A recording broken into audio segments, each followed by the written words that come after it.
Um, we need to develop these. It's very important that we develop these characteristics because as we do our Vipassana, our insight meditation, as we calm our mind, as we begin to see the way things are, as we begin to work with the defilements of greed, ill will, and delusion, and we start working with these and we start trying to uh, get them to lessen their hold on us a little bit. We want to, as we start lessening how we want to replace those with something. And it's this intention, these energies versus greed, hatred, and delusion. We want to replace them with loving kindness, compassion, and sympathetic joy and equanimity. So it's a very important part of our practice that we not just do the mindfulness, the meditation, that we start to work and cultivate these Brahma Viharas, and particularly with metta, because metta is the first one, and metta is very important to support us in our practice as we go through. And particularly metta. Metta is comes in with a lot of things. With our meditation, when metta was first taught by the Buddha, it was given out as a antidote to fear. The story is there were some monks going out into the woods, and the tree spirits. They were concerned about the tree spirits bothering them, and he taught them metta meditation. So they would go out and they would do metta meditation, and they would not fear the tree spirits. Then metta meditation is also one of the antidotes to hatred or ill will. We talk about greed, hatred, and delusion. When we talk hatred and ill will, the antidote to that is loving kindness. And being able to, when we have someone that we're having trouble with, that we're having some contention with, we can send loving kindness to that person. And what it does is it replaces that ill will, because we can hold those two together. So we're going to develop this loving kindness. And all four of these Brahma Viharas are things that we need to cultivate. We need to cultivate. It's not like we don't sit here and all of a sudden I'm full of loving kindness. That's not the way it works. I'm full of compassion. We have to work with this, and over time we cultivate these characteristics, these qualities within ourselves. And the reason we do this is, one of the reasons we do this is because, like I said, as we start to progress along the path, progress through the process of seeing things as they really are, we want to be able to, excuse me, and also like when we know about karma and acting out of wholesome intentions, we want to be able to become metta. So we don't have to sit there and think, oh, I need to send metta to this person.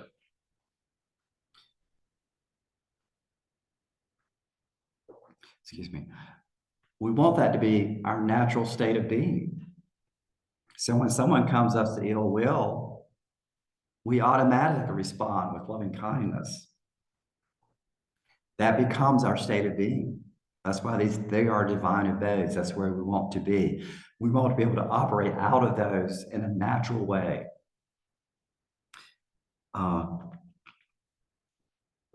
The other thing that I think that metta, particularly when we do metta practice like this, is when we send metta to other people, it begins to break down the separation between us and other people. And that's so important, that just like I want love to be safe and protected, I want everyone else to be safe and protected. So it starts to break down this idea of me, myself, and I type thing to we all want the same thing. We all want the same thing. And that's why the metta really helps us to see that and to operate out of that.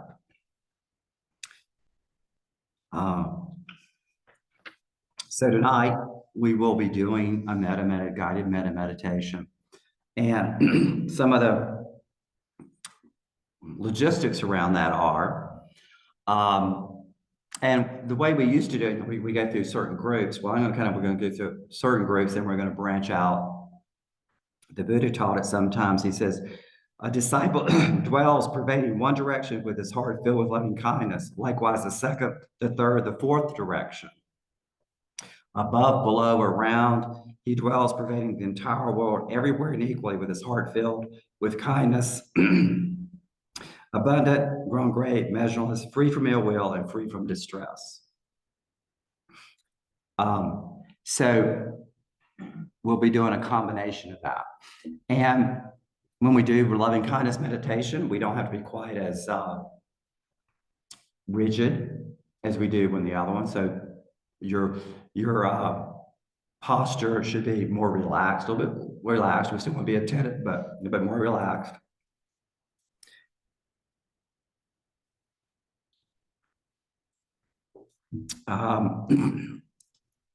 When I give you, I do have a cough drop.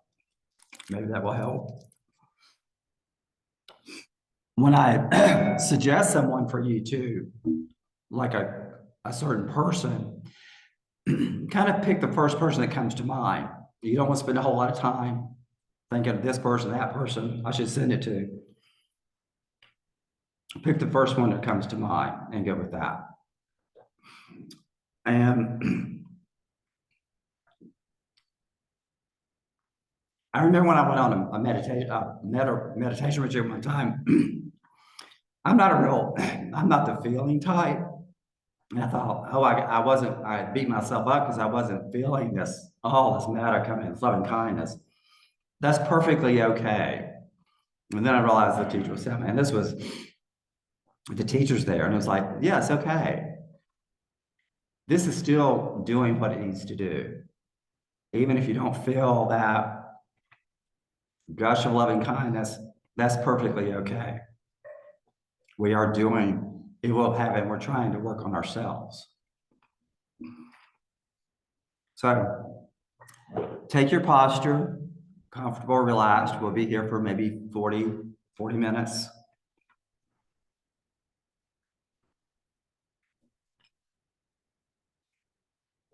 Some people like to put their hand over their heart when they do metta. That's up to you. And I'm going to say 4 phrases, and they're going to be really short and simple. You can choose those, or you can use ones that you're used to using. That's perfectly okay.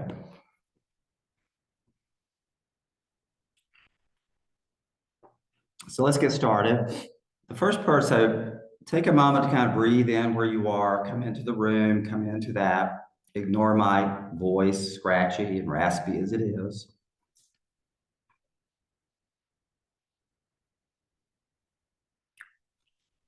We're going to start with a loved one. Someone not in love with, but a loved one. Someone that kind of brings you unconditional love.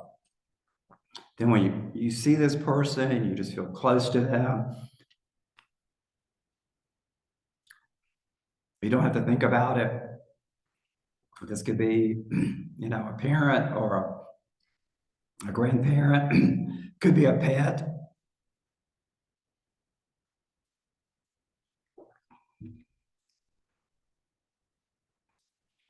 Someone that's very easy to send loving kindness to. Bring a picture of that person to your mind's eye and then kind of drop it down into your heart center.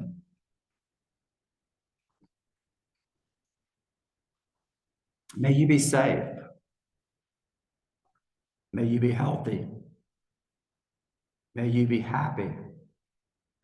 May you live with ease.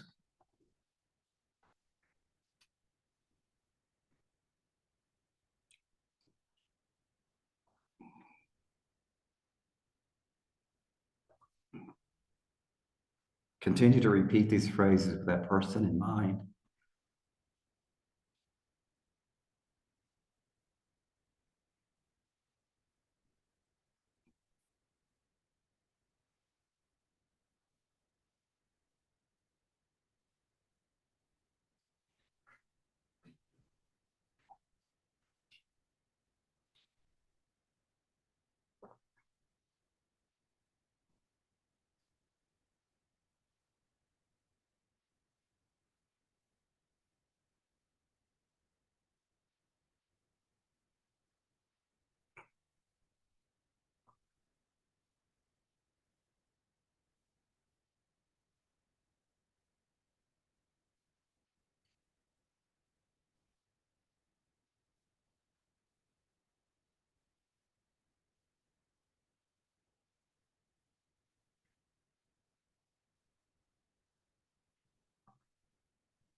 No,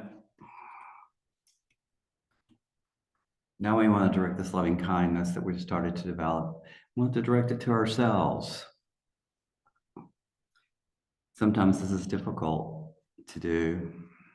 There's goodness in each one of us. So think of the goodness in you. Sometimes I like to think of myself as a young child, an innocent child. This child deserves to be happy. So I see this child, a picture of this child, myself as a young child. May I be safe. May I be healthy. May I be happy. May I live with ease.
Now think of someone that's been a mentor to you.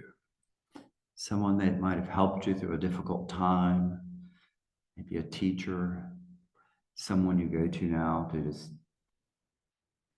just talk things over with sometimes, someone who's there for you, someone who's helped you. Bring this person to mind. May you be safe. May you be healthy. May you be happy.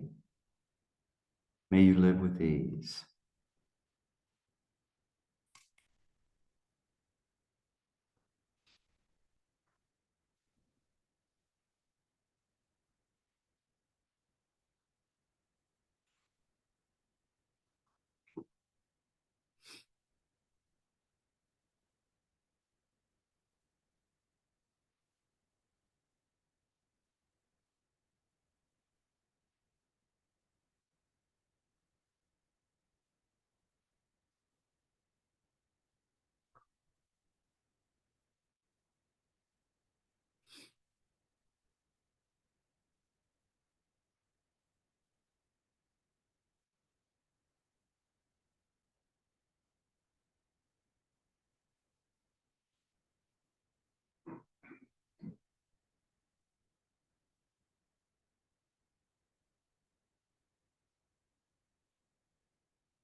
Now bring to mind what we call a difficult person.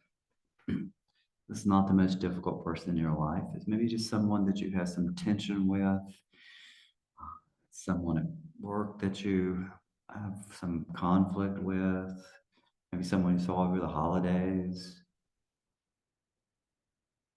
And just like you want this for yourself and for your loved ones, there's some goodness in that person. Bring this person to mind and say, may you be safe. May you be healthy. May you be happy. May you live with ease.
Now let's send this loving kindness to members of our Sangha, all those that are in the room here, all of those that are on Zoom, all of those who could not be with us tonight. It's our Sangha. Our Sangha supports us in our practice, supports us on our journey. May they be safe. May they be healthy. May they be happy. May they live with ease.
Let's continue to send this loving kindness out to Charlotte and the surrounding areas.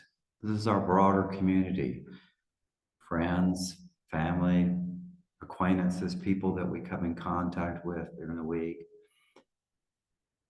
Extend this loving kindness out to them. They may be safe. May they be healthy. May they be happy. May they live with ease.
We're going to extend this loving kindness out now to to areas in the world that are under conflict.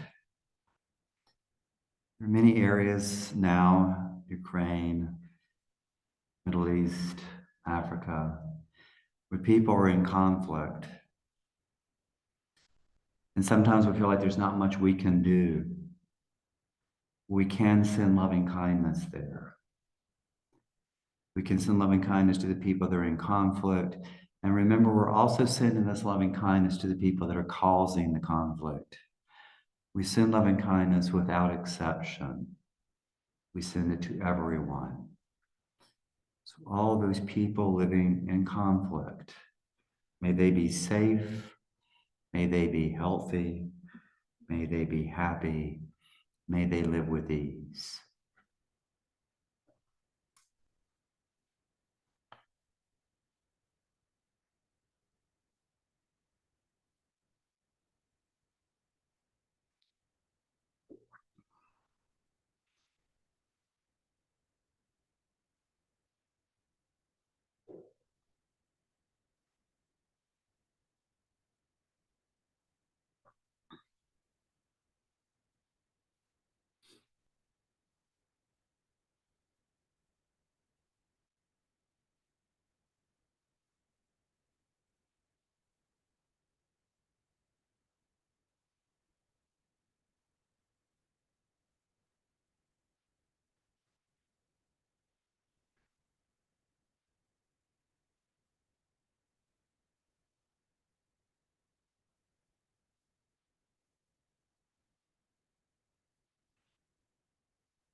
With our hearts filled with loving kindness, free from ill will and free from distress, we extend this loving kindness to all beings everywhere throughout the world.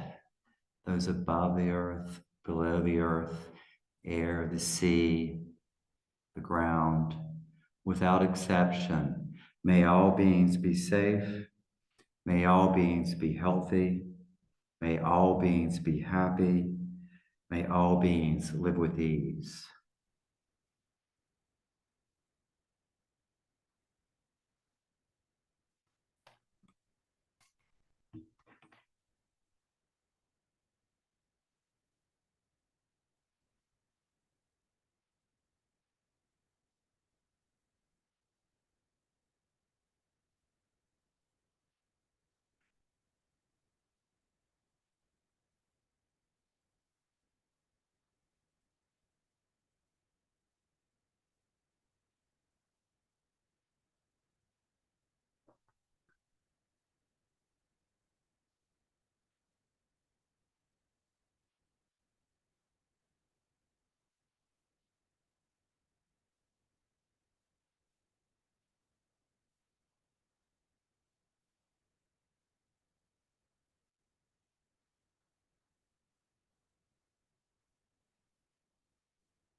May all beings be safe. May all beings be healthy. May all beings be happy. May all beings be free from suffering.